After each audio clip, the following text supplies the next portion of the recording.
नमस्कार साथियों, मैं Ramashankar Gupta, ARP science, block Asothar, जिला फतेहपुर आपका हार्दिक स्वागत करता हूं। साथियों, जैसा हम सभी जानते हैं कि इस समय उत्तर प्रदेश राज्य सरकार द्वारा बेसिक शिक्षा विभाग में एक कार्यक्रम चलाया जा रहा है जिसका नाम है मिशन प्रेरणा। मिशन प्रेरणा का जो उद्देश्य है, बच्चों की बुनियादी समझ, भाषा और गणित में बच्चों की बुनियादी समझ, बुनियादी दक्षता विकसित करने का है। जैसा हम सभी जानते हैं कि हमारे परिषदीय विद्यालयों में जो बच्चे पढ़ रहे हैं, अध्ययनरत हैं, कुछ बच्चों में देखा गया है उनको अपनी कक्षा के अनुरूप दक्षताएं हासिल नहीं होती हैं, या कहिए कि उनमें लर्निंग गैप होता है। लर्निंग गैप किसे कहते हैं? लर्निंग गैप कहते हैं जो वास्तविक दक्षता होती है और अपेक्षित दक्षता होती है, उसका जो अंतर होता है उसे लर्निंग गैप कहते हैं। लर्निंग गैप जितना बढ़ता जाता है, बच्चा अपने विषय से उतना पिछड़ता चला जाता है। उस लर्निंग गैप को हम कैसे भरेंगे जिससे बच्चे को अपने कक्षा अनुरूप दक्षता हासिल हो सके?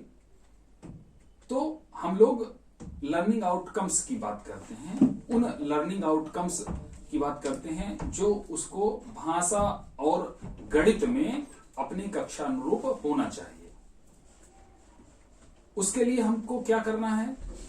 जैसा आप सभी जानते हैं कि जब कोई रोगी डॉक्टर के पास जाता है तो डॉक्टर सबसे पहले उसको तुरंत दवा नहीं दे देता है। क्या कराता है? जांच कराता है। जांच कराने से उसको पता चल जाता है कि रोगी को परेशानी कहां पर है, किस चीज की कमी है, उसको पूरा किया जाए।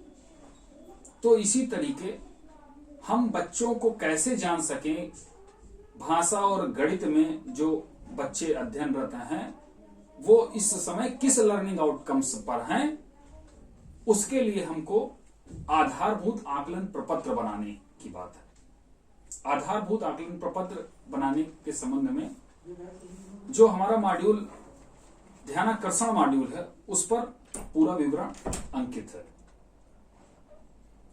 ध्यानाकर्षण मॉड्यूल में बताया गया है कि आधारभूत आकलन का प्रपत्र कैसे तैयार करना है। जैसा उसमें बताया गया है कि प्राथमिक कक्षाओं में कक्षा 5 तक 15 प्रश्न हम लोगों को रखने हैं और उच्च प्राथमिक कक्षाओं में 25 प्रश्न रखने हैं। 15 प्रश्नों में 10 प्रश्न ऑब्जेक्टिव होंगे और 5 प्रश्न सब्जेक्टिव होंगे। उच्च प्राथमिक कक्षाओं में 20 प्रश्न ऑब्जेक्टिव होंगे और 5 प्रश्न सब्जेक्टिव रखे जाएंगे। इसको इस प्रकार भी समझ सकते हैं, जैसे कोई कक्षा 5 का बालक है, उसके लिए हम आधारभूत आकलन प्रपत्र तैयार कर रहे हैं। तो कक्षा 1 से 4 तक भाषा और गणित के जो लर्निंग आउटकम्स होंगे उनको हमको लेकर के चलना है। उन दक्षताओं के अनुसार उन दक्षताओं एक दक्षताओं से एक प्रश्न बनाना है और हमको पता हो जाएगा कि बच्चा किन दक्षताओं को अभी तक प्राप्त नहीं कर पाया है, उससे हम उसका आकलन कर लेंगे। यहीं पर बात नहीं खत्म हो जाती साथियों। आधारभूत आकलन प्रपत्र में हमको 4 प्रकार के प्रश्नों को रखना है। जैसा दिया गया है उसमें 20% ज्ञानात्मक प्रश्न होंगे, 50% बोधात्मक प्रश्न होंगे, 20% अनुप्रयोगात्मक प्रश्न होंगे और 10% तर्कात्मक प्रश्नों का समावेश किया जाएगा। अब इनका समावेश हम कैसे कर पाएंगे? जब हम इन प्रश्नों के विवरण को अच्छी तरीके भली भांति जान लेंगे तब हम इन प्रश्नों को अपने प्रश्न आधारभूत आकलन प्रपत्र में सम्मिलित कर पाएंगे। अब आते हैं ज्ञानात्मक प्रश्न किस प्रकार के प्रश्न होते हैं। इस प्रकार के प्रश्नों में छात्रों को पाठ वस्तु के विशिष्ट तथ्य, पदों, परंपराओं, प्रचलनों, वर्गों का प्रत्यय विज्ञान और प्रत्यास्मरण कराने का प्रयास किया जाता है। जैसे परिभाषा देना, सूची देना, मापन करना, प्रत्यास्मरण पहचानना आदि। इन प्रश्नों को बच्चा याद कर लेता है, चाहे उसकी समझ विकसित हुई हो अथवा ना हुई हो। यह साधारणतः कह सकते हैं कि यह सामान्य ज्ञान पर आधारित प्रश्न होते हैं।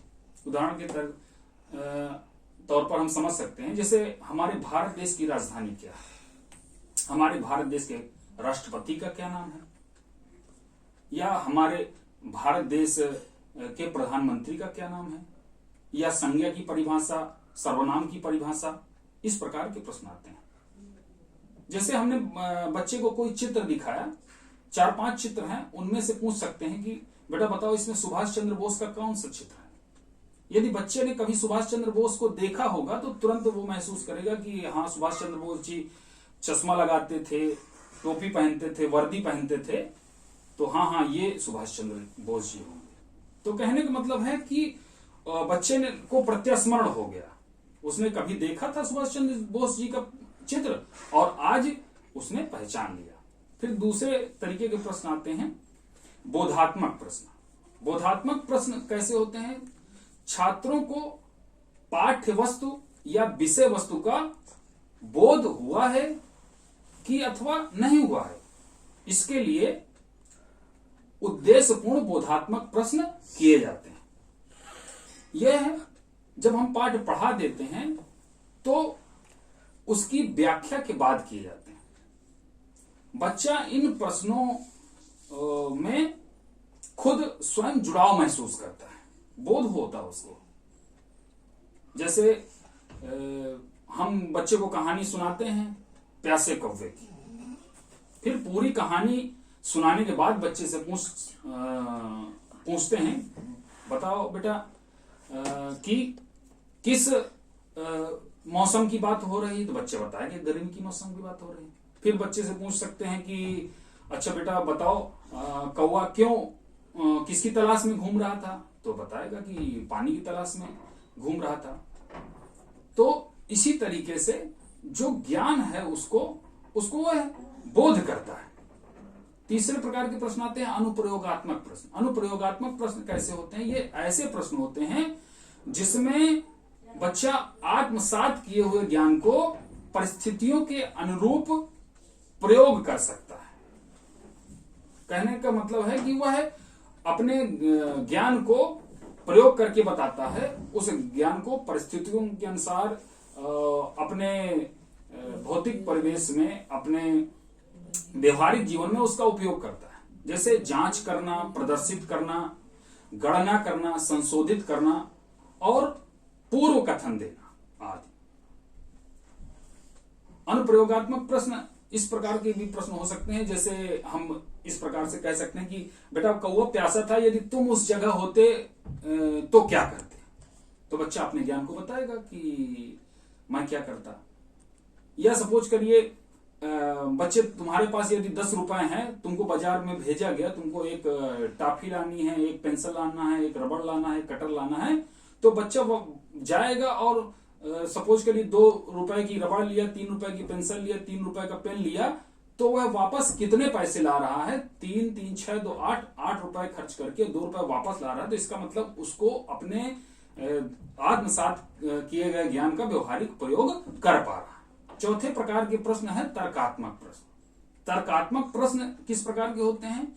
ये होते हैं पाठ वस्तु में दिए हुए संप्रत्यय नियमों के आधार पर उनमें से अपने अनुसार संप्रत्यय निकालना।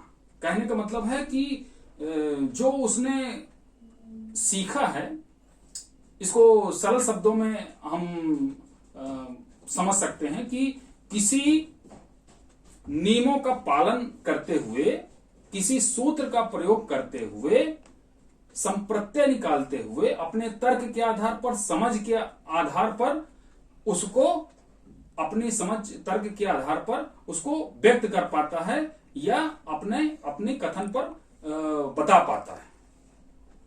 जैसे बच्चा तर्क के आधार पर बच्चे से हम प्रश्न पूछ सकते हैं कि ये बताओ बेटा मोबाइल अच्छी चीज है कि या बुरी चीज है? या मछलियां पेड़ों पर क्यों नहीं चढ़ती हैं? हम लोग हवा में क्यों नहीं उड़ते हैं? 4 धन 2 बराबर 2 धन 4 इसको सिद्ध करिए। तो बच्चा अपने विवेक के आधार पर उसमें अपनी बात रखता है, वो बनाए हुए नियमों का उसका प्रयोग करके उसको बता पाता है। मुझे आशा है आप लोग जरूर लाभान्वित हुए होंगे और इसका प्रयोग आप आधारभूत आकलन प्रपत्र बनाने में अवश्य करेंगे। साथियों, जाते जाते बस मैं यही कहना चाहता हूं कि माना अंधेरा घना है, माना कि अंधेरा घना है, पर दीपक जलाना कहां मना है। साथियों, फिर से मिलते हैं। जय हिंद।